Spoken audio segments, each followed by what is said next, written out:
So welcome to Just Two Things, which is powered by MICA. This is such a wonderful episode that I've got on a topic which is so different. I mean, we've been doing various things around management and AI, but this time I've got somebody who is not just a CEO, mind you, the CEO of Blue Horizons, which is in AI, all things AI. He's been an entrepreneur, he's been an explorer, an innovator. He is a multifaceted person, like the kind of people that we tend to have on this show. But he is also somebody who is a phenomenal dancer and somebody who uses dance as therapy and somebody who uses dance as a management tool. And so therefore, this topic is about, dance your way to success, right? And welcome, Shankar. Shankar is the amazing person that I'm talking about, Shankar Hemmady. Welcome to Just Two Things, where I'm going to ask you just two things which dive into the heart of the matter, right? Thank you for being on the show. Thanks, Siddharth. You set the expectations very high. Well, we'll dance our way around it as a person who's got two left feet, right? And who dances like the typical man. I'm really looking forward to learning as much as possible from this show, right? So the first question which I have for you is, we've chosen a very bold topic, and it's a topic which is kind of very different from the way in which we perceive the management world. So in the staid, rational, straightforward management world, where does dance fit in, and how can dance help an individual become a better professional? That's my first question to you. Yeah, I wondered about that myself. Before I was a teenager, I loved to dance. But as you can imagine, by the time I was a teenager, there was enough bullying. Ladki jaisa dance karta and all that. I stopped dancing. Then I became a straitjacketed entrepreneur, made a lot of money, followed all the principles of business and entrepreneurship. I was fortunate to have been on the ground floor of the Thai organization, the Indus Entrepreneurs. So that was big, big helpful. But somewhere along the lines, I didn't find much satisfaction in it. So by the time I was 40, having done 2 or 3 startups, I found my way to the dance floor. But not the conventional dance floor. This was about finding meaning through dance, what's conventionally called dance therapy. So for several years, I was totally enjoying dance, but I still couldn't connect how entrepreneurship and dance would make sense. And then it suddenly struck me. I wrote an essay called Dancing with Your Customer. There is this paradigm saying, oh, you should always take charge and make sure you lock up your customer, get them to do what you want them to do. In other words, you make sure your customer dances to your tune, right? But there's this other paradigm, oh, just listen to your customer and all your problems will be solved. Just do exactly what the customer says. So in other words, the customer makes you dance and you dance to their tune. But there's a little problem with that, which is it's one-sided. It's like you're the man and I'm just following you, or you're the boss and I'm just following you. But the reality is that there is another way of dancing in which it begins with a movement. Anyone can move. Either it could be the customer or the vendor, or it could be, anybody in the ecosystem. And slowly people synchronize with that. And that's a beautiful movement. In this kind of synchronization, there is magic. Initially, it may look like somebody's leading, but then there's a pause. And then somebody else takes over. And then there's a pause. And it continues. A point comes where you know who is leading and who is following. That is truly magical. That's the dance I'm talking about. That's the time when you're totally in the zone, in the flow. There is no distinction between who is the customer, who is the vendor, who is winning, who is losing, because together everybody wins. Now, the only way you learn it is through experience. I'm just trying to understand, for an entrepreneur, this is so beautiful. You set the context phenomenally well. For an entrepreneur, who like me has two left feet, how do I actually get into this rhythm that already exists? What I'm understanding is that the dancing is already there. The dance floor is lit. And I don't really, I need to understand, I'm a little shy. How do I get in? How do you see this whole thing? Well, in fact, I've done several dance classes at MICA for Mhm. students. What is it called? The first week of MICA. And Ah, here's the beauty of it. If you're already a practiced dancer who has been dancing on the stage, it is actually difficult to learn this spontaneous dance. That's because oh, of preconceived notions. So think about starting from a clean slate. For those who claim that they have two left feet, perfectly fine. We blindfold you and allow you to move. Initially, it is scary. Initially, it's like, oh my God, I'm going to fall or I'm going to stumble into someone. Then slowly you start sensing your environment.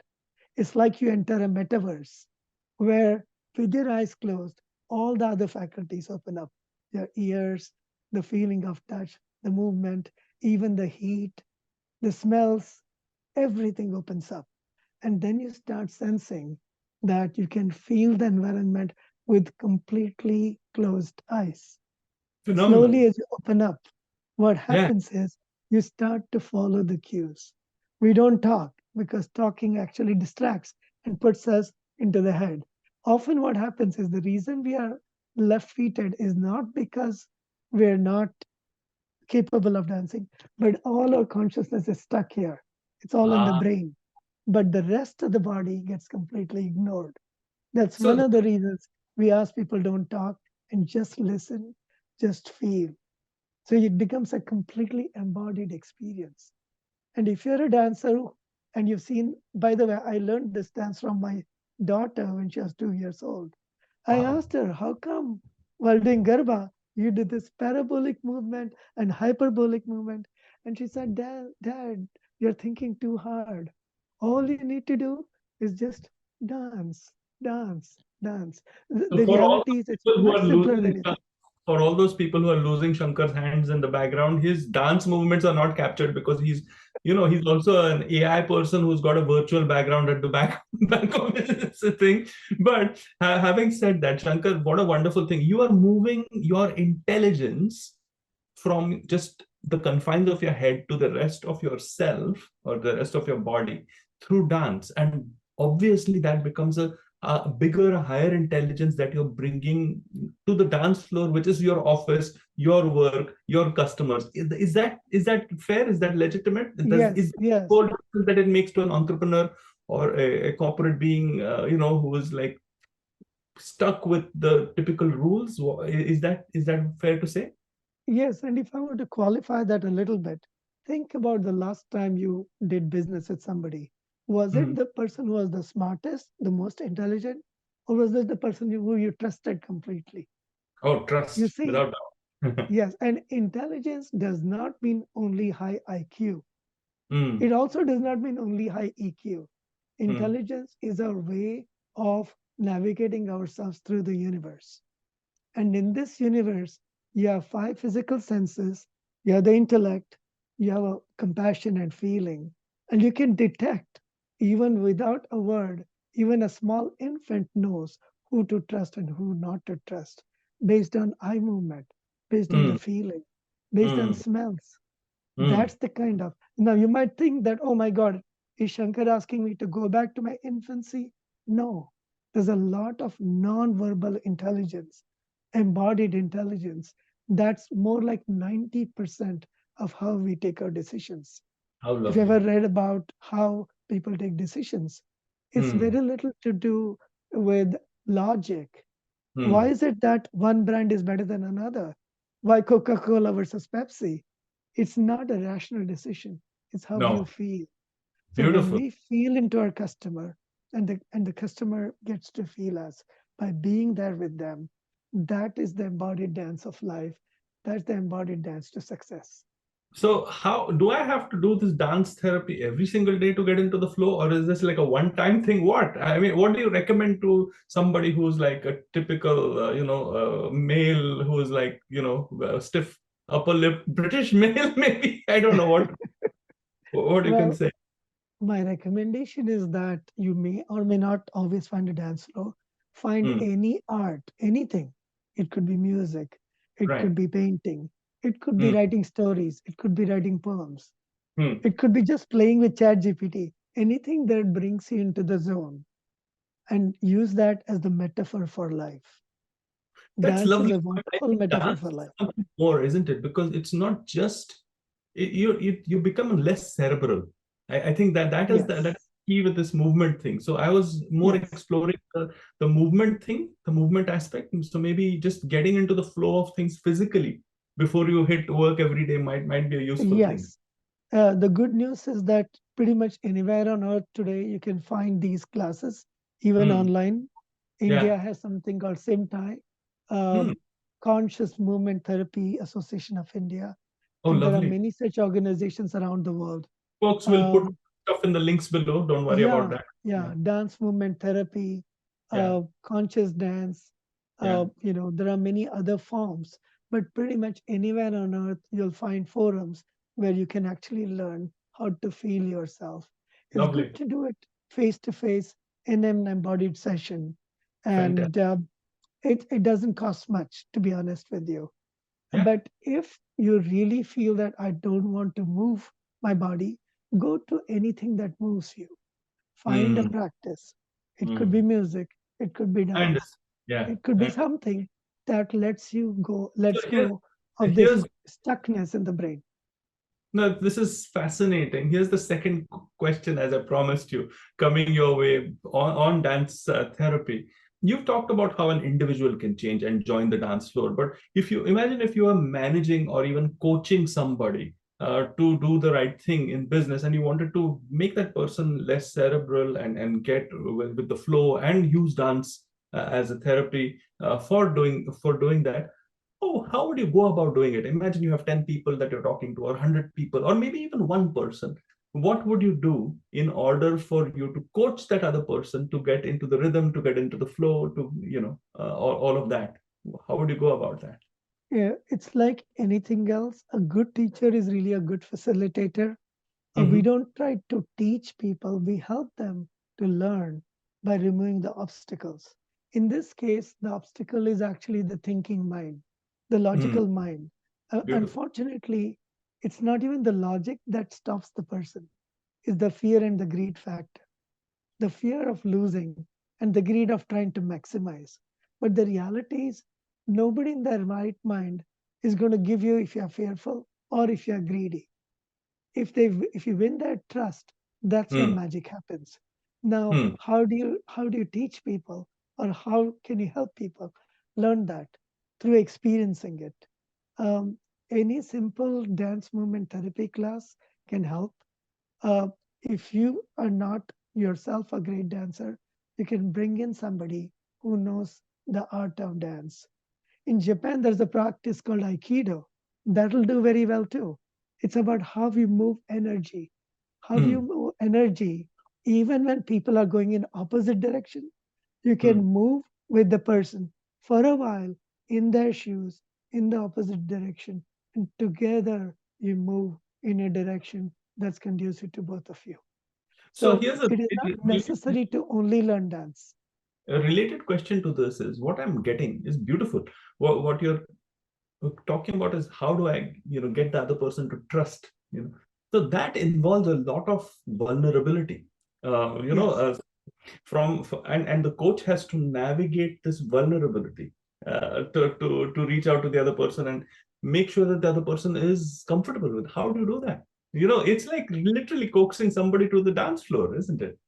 Yes, yes. In fact, I was doing this practice in a small organization in Ahmedabad, a place called Choti Siloti.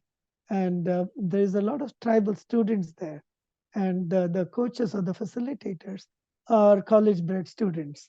There's a Center for Entrepreneurship. So some of the people from the Center for Entrepreneurship run this organization called Surgeon, Badri Surgeon. Amazingly, it was much easier to take these tribal students and let them dance because they are used to it. They do it Hmm. very naturally. It was the teachers or the facilitators who had a harder time. That's when I asked them to blindfold themselves. In blindfolding, I told them nobody is looking at you, nobody can see you. Everybody is blindfolded. Let your body move because your body has a mind of its own. Slowly, when you are completely comfortable, drop the blindfold. And it was amazing. Initially, there was apprehension. First, I had looked, and at some point, again, the inhibitions came back. I told Hmm. them, okay, face the walls, face away Hmm. from each other, Hmm. dance, dance to the wall. Imagine the wall wants to receive. Imagine the whole universe wants to receive you exactly the way you used to dance when you were a few months old. Before we started walking, we were all good dancers. Did you know that? Because walking is actually a constrained form of dance, just like talking is a constrained form of singing. It's more natural for a child to make all kinds of sounds, blah, blah, Wow. blah, ma, They're ma, like ma, truth pa, pa, bombs. pa. Yes, Bombs the happening. jukebox of sounds and the See, jukebox of movements. my question, That's the Shankar. kind of movement I'm talking about. My question, perhaps my final or second last question to you is, you see, just imagine a typical engineer, right, who's in your AI field and who's like super logical, super rational. There will be some derision, and I'm using the word very carefully, about some woo-woo concept like dancing, because these Yeah. guys are so. So, how do you, as a coach, overcome something like that? Um, well, there are honestly in a group of 10 people, two or three will step back and you give Ah, them the space. There okay. is no point forcing on coaxing somebody. Start off with the people who are willing to be vulnerable. You Mm. can't force vulnerability. Oh, Vulnerability is an attitude or a state of the mind, right? And yeah, especially if somebody is going through a difficult time in their decision making yeah. or in their entrepreneurial quest, it works really well. Because Mm. at that time, they're willing to listen. At that time, they're willing to experiment. Because Mm. this practice often expects you to leave your comfort zone. And once people understand that entrepreneurs take risks by going out of their comfort zone, not because they're daredevils, not because they're cuckoo, but because in order to go from here to there, from the known to the unknown to a particular destination, there are times when you leave your comfort zone. That's the rational idea. But unless somebody has experienced that, they won't take that first step. So you This give is them the space and this is allow so the movement to fantastic. happen. No, what I'm getting is actually you're using the law of diffusion of innovation here, because you're looking at the early adopters and innovators who will come onto the dance floor, isn't it? Yes, You're not yes. treating each and every human being in the same way. You're like, okay, you want your space, don't do it. So you're having that ability for people, and then they join in. If they, the laggards will come in eventually, maybe, or they won't, and that's still okay. I think that I love it. It's a phenomenal way of looking at. Well, actually, I had Yeah. asked that question in the early days of Thai. There were only like 50 of us, and most of us ended up becoming entrepreneurs because Hmm. Thai was an unknown organization. Right. www.tie.org. That was the Yes. time when Hotmail was funded. Yes. Sabir Bhatia had come to Completely us. So backyard. it was the Yeah. early days. But Yeah. then within a few years, we went from 50 people to like 2,000, 5,000 people. So Yeah. I asked Kanwal Rekhi, who was the then president, I said, Kanwal, how can you have so many entrepreneurs? Where will the employees come from? So Kanwal, in his normal, interesting voice, said, Shankar, how many engines do you find in a long train? I said, maybe one or two. He said, that's it. These Mm. 2,000 people will not become 2,000 engines. But Mm. at least out of those 2,000 people, if 20 become engines, the rest of them can become bogies, and then an entire team can be formed. So it is not necessary in your team of 10 people that everybody is going to end up becoming an entrepreneur. But at least once they understand the principles, out of the 10, if one or two become entrepreneurs, you need the followers, you need the teams to be formed. You also Yeah. need the vendors and customers. Two is enough, one is enough. Let's Lovely. not be greedy about it. Lovely. I think that this is a wonderful way in which we can end this particular episode of just, I could have talked with you about so many different things. You're so multifaceted and so different in your thinking and your approach. And we will do that in the future. But this one, I just wanted to focus on dancing as a therapy and making sure that people understand what we are talking about. And these gems, these pearls of wisdom have started making me move a little on my desk over here at Zoom. And I hope that people, take heed of this. And by the way, if you want to know how you say it in Bollywood style, agar dance karna aave to जाकर भैंस चरावे अभी तो party शुरू हुई. I don't remember the exact lyrics, but you get the point. It's all right. We get it. We get it, Shankar. Thank you so much for being part of Just Two Things. What I've learned is, using intelligence which goes beyond the rational mind. And what I've learned is getting into the flow and the rhythm so that, it's like this dance that we are all already participant of, but we don't recognize it. Thank you so much, Shankar Hemmady, for gracing this specific episode of Just Two Things. And we'll see you soon with another interesting aspect of your personality.